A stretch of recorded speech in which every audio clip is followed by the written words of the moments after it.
pengumpulan data, tadi saya katakan, itu melalui suatu history taking, kemudian pemeriksaan fisik dan pemeriksaan penunjang. Nah, history taking itu merupakan suatu hal yang sangat penting ya di dalam pengumpulan data. Jadi, seorang dokter harus mampu menggali informasi yang akurat, yang benar, dan sebanyak-banyaknya yang diperlukan atau yang dibutuhkan dari pasien.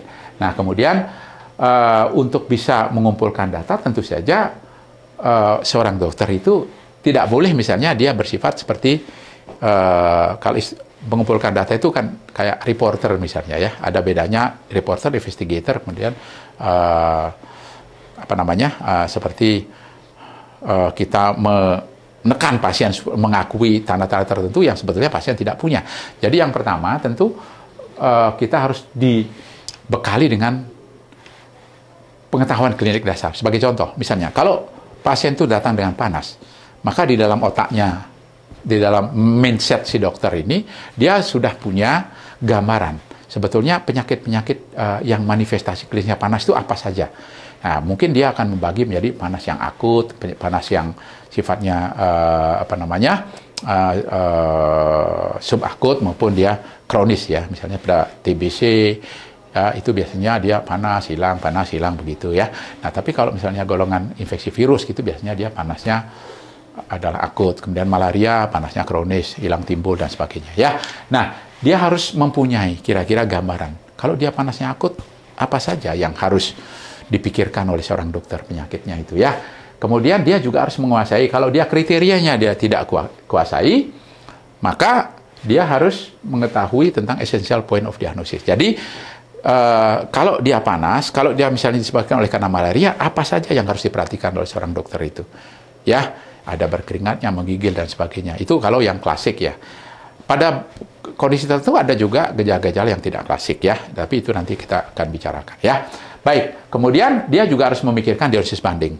Apa saja kalau panas itu diagnosis bandingnya seperti apa. Nah, memang kalau panas akut itu agak sulit.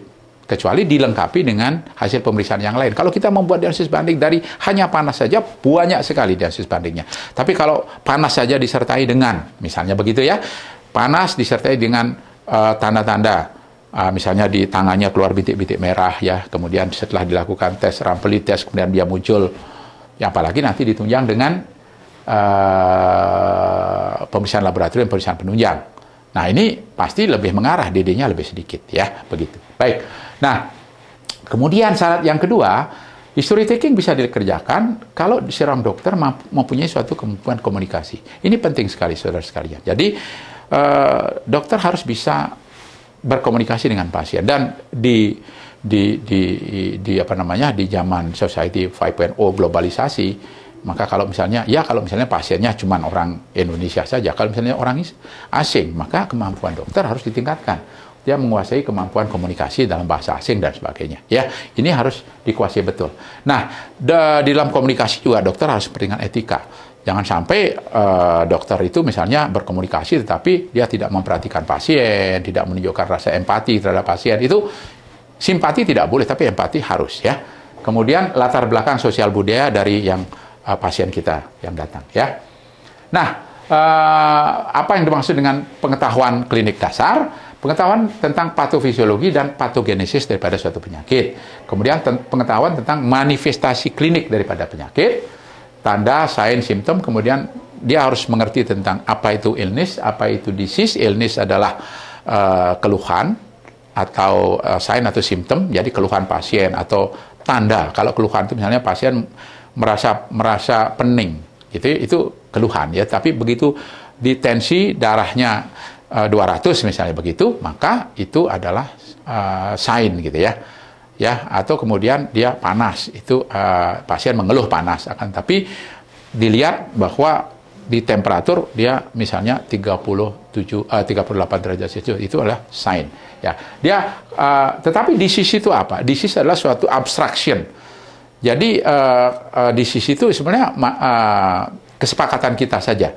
Misalnya kalau memenuhi kriteria diagnosis, misalnya ada nyeri dada, kemudian ada peningkatan daripada CPK, CKMB, kemudian adanya ECG menunjukkan adanya ST elevasi, ya, atau ST elevasi, ya itu kriteria diagnosis yang kita setujui bahwa yang bersangkutan menderita yang namanya suatu sindroma koroner akut disertai dengan tanda-tanda berkeringat dan sebagainya. Nah, ini kita sepakati. Kalau ada tanda seperti itu sesuai dengan kriteria diagnosis, hasil pemeriksaan maksudnya dari anamnesis, hasil pemeriksaan hasil laboratorium sesuai dengan kriteria diagnosis, maka kita sebut, oh berarti penyakitnya, disease-nya adalah sindroma koroner akut, misalnya seperti itu ya. Nah, jadi konsep disease dan illness harus dikuasai oleh seorang dokter. Kemudian dokter juga harus tadi sudah harus mengerti tentang kriteria diagnosis, mengerti tentang essential point of diagnosis, mengerti tentang diagnosis banding. Jadi kalau begini DD-nya apa saja begitu ya. Baik. Nah, hubungan dokter daripada penderita ini kan tujuannya itu tadi. Kalau dokter itu memperlakukan pasien dengan baik, menghargai pasien dengan baik, dengan etika yang baik, maka tentu pasien akan bekerja sama dengan baik, dan selanjutnya kita akan mendapatkan data yang akurat. Dan kemudian yang lain adalah kita harus menunjukkan empati, kongruen, positive regard. Jadi kita tidak boleh misalnya kita itu kita harus support pasien. Kalau pasien ragu-ragu mengemukakan keluhannya atau mengemukakan datanya karena mungkin ada sesuatu yang tabu misalnya, maka dokter harus mengatakan bahwa tidak ada, harus mensupport bahwa itu dibutuhkan oleh kita dalam membuat suatu diagnosis. Kalau itu tidak diberikan, maka diagnosis bisa salah dan sebagainya ya. Nah, kemudian dokter juga harus memperhatikan kode etik. Ya, karena kode etiknya itu ya, jadi dokter tidak boleh misalnya mengatakan wah, Bapak menderita penyakit yang tidak bisa diobati, ya, katakanlah begitu. Bapak menderita penyakit kanker paru yang misalnya 6 bulan lagi umurnya paling panjang, itu tidak boleh. Karena itu tidak etis dikatakan oleh seorang dokter ya. Jadi harus ada etikanya berkomunikasi ya. Jadi kemudian penghormatan kepada hak atau privacy pasien. Jangan kita paksa pasiennya. Kalau memang suatu titik pasiennya saya tidak mau diperiksa ini itu ya sudah. Ya kita terpaksa mempergunakan data-data yang ada saja begitu ya. Nah, juga dokter harus membiasakan yang namanya informed consent ya. Jadi informed consent. Baik, inilah suatu gambaran bagaimana seorang dokter ya ya ini animasi ya. Jadi dokter itu kalau berbicara dengan pasien ya kemudian mendengarkan, jangan merasa bosan dan tatap mata pasien dengan baik ya. Kemudian kalaupun ingin menyela informasi daripada pasien harus minta maaf, apakah yang Anda maksud begini-begini dan sebagainya ya. Jadi seperti itu sehingga nanti Anda mendapatkan data akurat akan menyebabkan sintesis data menjadi bagus, kemudian diagnosisnya ketemu, berarti treatmentnya juga pas ya. Baik, pemeriksaan fisik. Pemeriksaan fisik selanjut daripada setelah anamnesis, setelah history taking, maka Anda lanjutkan dengan pemeriksaan fisik. Nah, pemeriksaan fisik ini pengumpulan data melalui inspeksi, palpasi, perkusi, dan auskultasi pada pasien. Kemudian harus dikerjakan secara sistematis, mulai dari ujung kepala sampai ujung kaki. Ya, kemudian diperiksa juga tanda-tanda vitalnya, itu penting sekali ya. Kemudian hasil yang didapat dicatat secara sistematis ya.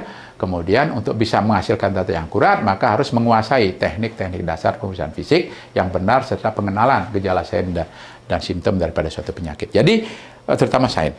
Jadi teknik misalnya bagaimana memasang tensimeter, cuff-nya itu seperti apa, kemudian bagaimana pasien apakah duduk berapa menit setelah duduk baru dia misalnya ditensi, dan itu harus dikuasai oleh dokter. Kalau tidak, data yang masuk adalah data yang false ya, data yang tidak benar, sehingga kesimpulan kita menjadi salah. Kalau kesimpulan menjadi salah, diagnosis salah, treatmentnya juga salah. Treatmentnya salah, maka pasiennya tidak sembuh ya.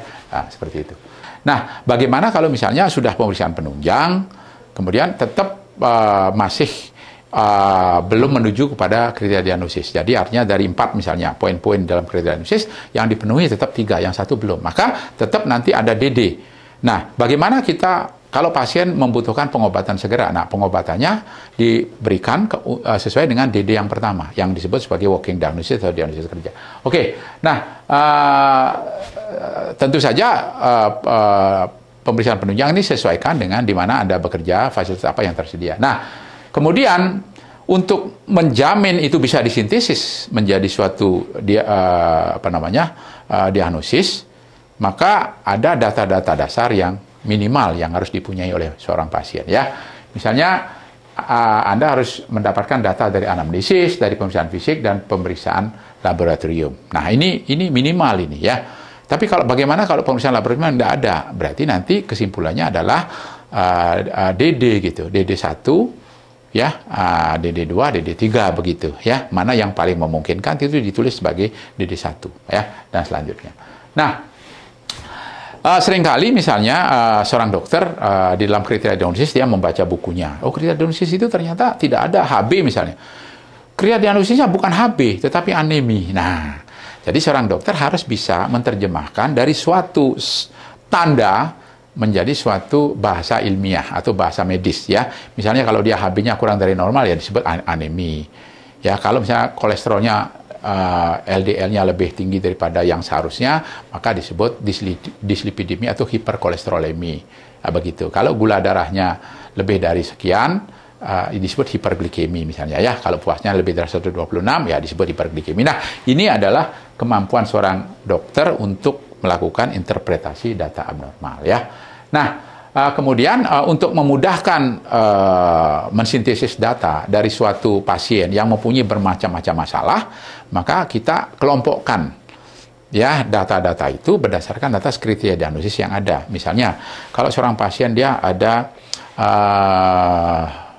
misalnya ada anemi ya, ada gagal ginjal ya. Kemudian ada ya ini sebagai salah satu contoh saja, ada gagal ginjal. Nah, gagal ginjal itu kan ada di salah satu dalam essential point of diagnosisnya kan harus ada aneminya juga ya, anemi kemudian bla bla bla bla ditambah dengan kreatinin yang sekian, GFR-nya sekian dan sebagainya. Nah, ini maka kelompok anemi itu bisa dimasukkan ke dalam masalah yang kedua menjadi suatu kelompok, jadi kelompokkan. Tetapi bisa juga anemi ini karena pasiennya gagal ginjal, kemudian dia muntah darah misalnya begitu. Nah, dalam hal muntah darah ini, maka anemi ini juga bisa dimasukkan menjadi bagian daripada suatu anemi yang disebabkan oleh karena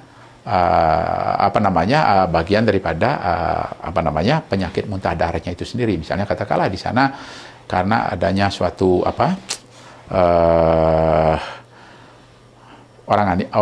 CKD biasanya dia makannya dia tidak mau, kemudian dia menderita suatu suatu gangguan pada lambungnya, kemudian dia minum obat tertentu, kemudian terjadi suatu erosive gastritis, maka aneminya merupakan bagian daripada kriteria diagnosis erosive gastritis juga begitu, menguatkan. Baik, sintesis data tadi sudah saya katakan bahwa untuk menentukan masalah ya atau diagnosis ya, dasarnya memakai suatu kriteria diagnosis baku dari penyakit. Kemudian kalau bisa diagnosis itu menjadi suatu hasil sintesis termurni dari data yang ada, begitu ya.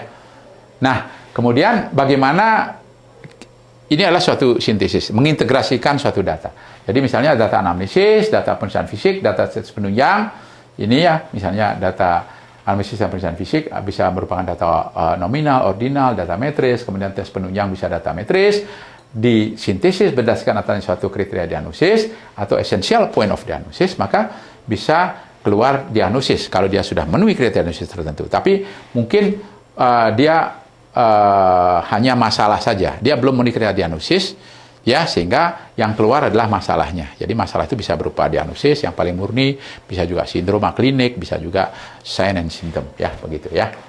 Baik. Nah, langkah selanjutnya menentukan masalah, ya, menentukan masalah ini merupakan suatu bagian yang paling krusial, bagian yang paling menentukan. Kalau Anda salah menentukan masalah atau salah menentukan diagnosis, maka treatmentnya pasti salah, ya. Nah, oleh karena itu menentukan masalah yang benar pada pasien ini merupakan suatu masalah bagian yang paling krusial, ya, merupakan paling penting dari suatu proses klinik. Kemudian kemampuannya menentukan masalah pada penderita tergantung daripada tersedianya data yang akurat. Oleh karena itu tadi dikatakan bahwa hubungan terhadap pasien harus bagus, ya. Penguasaan atas kriteria diagnosis dari suatu penyakit. Kalau Anda tidak atau kita tidak mengerti tentang kriteria diagnosis suatu penyakit, maka tentu saja kita tidak bisa, ya, sintesis masalah yang ada menjadi suatu diagnosis, begitu. Misalnya sebagai contoh, Anda tidak mengerti tentang diagnosis daripada suatu demam tifoid, ya, kriteria diagnosisnya apa, begitu ya. Tetapi kemudian Anda mendapatkan pasien panas karena Anda tidak tahu maka Anda akan selalu berbicara suspek, atau mungkin. Nah, kata suspek itu dihindari dalam satu proses klinik. Karena kita berbicara data, bukan dugaan daripada seorang dokter. Begitu ya.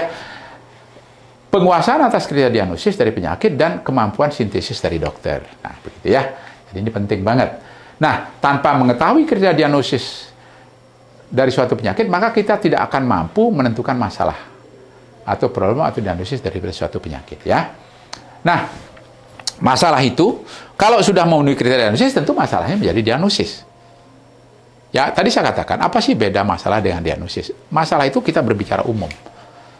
Kalau dari sekian banyak masalah dari dari hasil anamnesis, prinsip fisik dan prinsip laboratorium sudah memenuhi kriteria diagnosis, maka masalahnya menjadi diagnosis gitu. Ya.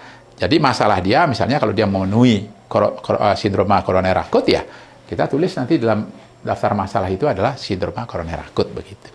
Tapi kalau belum memenuhi, misalnya baru nyeri dada saja, masalahnya apa? Ya, sign, symptom, ya hanya chest pain atau nyeri dada begitu. Oke, bisa juga nanti berupa sindroma klinis. Mungkin pada hari pertama pemeriksaan, semua hasil pemeriksaan kita tidak menemukan atau belum bisa disintesis ke arah kriteria diagnosis. Ya, misalnya contoh, pasien datang dengan panas, kemudian kita rampelin, kemudian dia muncul petekie. Ya, ada misalnya penurunan daripada trombosit. Ya, secara klinis dia menderita dengue. Tapi untuk pastinya kita harus memeriksa IgM, anti dengue dan sebagainya. Tapi karena hari pertama belum bisa diperiksa, maka apa yang harus kita tulis di dalam status medis pasien? Nah, kita tulis namanya sindroma klinis. Jadi panas plus dengue, plus petekie plus trombositopeni begitu. Nah, sebenarnya keluarlah DD-nya. Hari pertama 1 DD dengue, 2 infeksi virus yang lain, misalnya seperti itu. Ya. Kemudian bisa juga seperti tadi saya katakan, yang kita tulis di status pasien di hari-hari pertama adalah tanda fisik atau hanya chest pain saja, karena memang ST elevasi belum muncul. Kemudian enzimnya juga mungkin jam-jam pertama atau menit-menit pertama itu pada saat serangan dia belum meningkat enzim-enzimnya ya, begitu ya. Nah, lanjut ke proses terapeutik. Setelah diagnosis tegak, maka kita lakukan treatment. Dimulai setelah penentuan masalah. Apabila masalah sudah merupakan diagnosis, maka pengobatan namanya pengobatan definitif. Kalau dia jelas dia misalnya sudah demam tifoid atau malaria, ya obatnya obat malaria, tidak boleh salah lagi begitu ya. Apabila data-data yang ada belum memenuhi kriteria diagnosis penyakit, maka kita harus membuat hipotesis atau DD. Ya, inisial diagnosisnya artinya DD pertama itu ya. Dan sebelum melakukan terapi definitive treatment ya, begitu. Nah, apabila masalah problem penderita masih merupakan hipotesis, maka diperlukan adanya diagnosis banding. Apabila masalah sudah merupakan diagnosis, tidak perlu lagi adanya DD ya.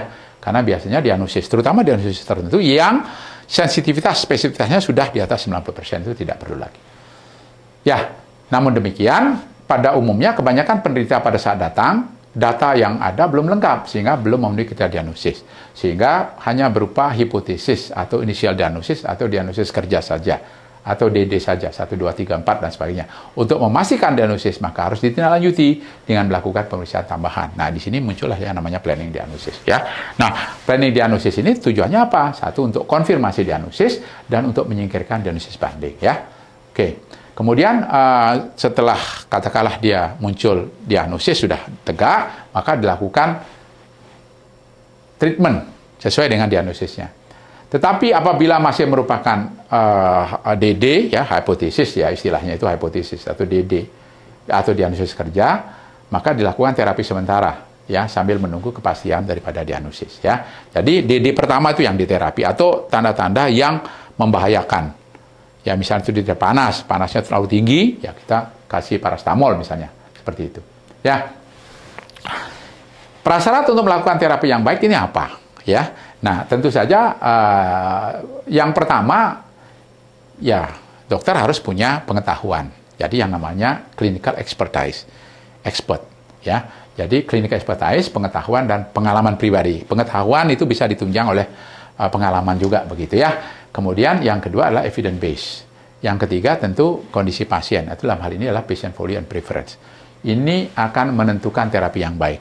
Ya, ada clinical expertise, ada evidence based medicine yang benar, tetapi kalau kondisi pasien tidak memungkinkan untuk dilakukan terapi yang itu, maka kita tidak melakukan pada saat itu, ya.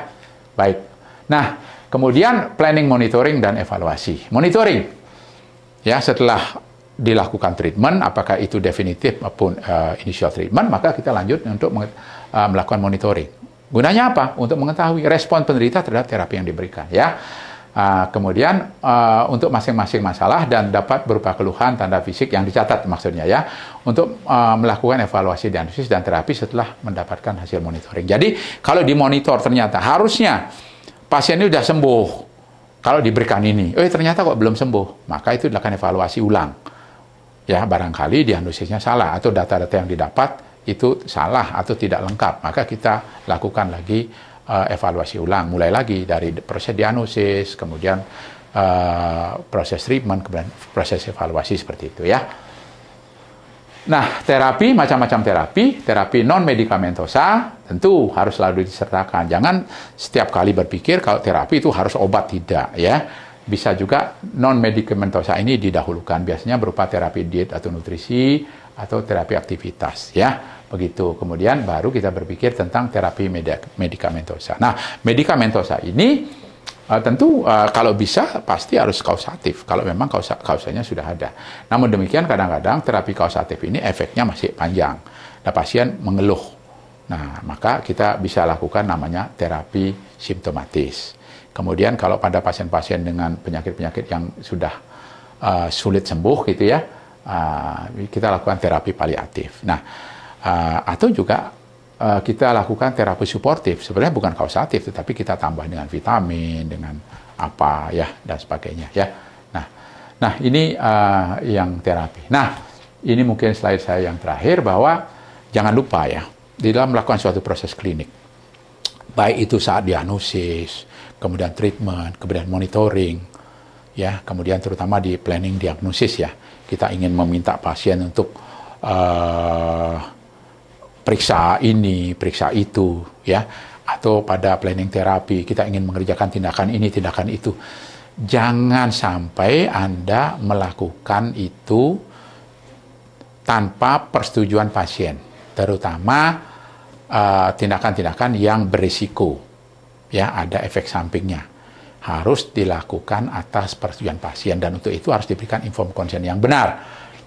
Karena kalau tidak dilakukan, maka di kemudian hari maka pasien bisa komplain, ya, dan ini urusannya menjadi panjang. Oleh karena itu, apapun, ya, di dalam proses klinik ini, ya, sebelum Anda melakukan diagnosis, treatment, monitoring, itu harus dijelaskan kepada pasien Anda akan melakukan apa dan apakah pasien setuju atau tidak. Kalau itu membutuhkan biaya, apakah biayanya kemudian dari mana dan sebagainya, ya. Dan ini keputusan itu ada di pasien setelah berkonsultasi dengan dokter. Dan setelah dokter menerangkan apa yang kenapa pemeriksaan ini harus dikerjakan, kemudian bagaimana efek sampingnya dan sebagainya. Ya, baik. Saya kira demikian untuk episode clinical proses ini. Selanjutnya mungkin kita akan memperdalam lagi, berbicara yang lebih dalam lagi.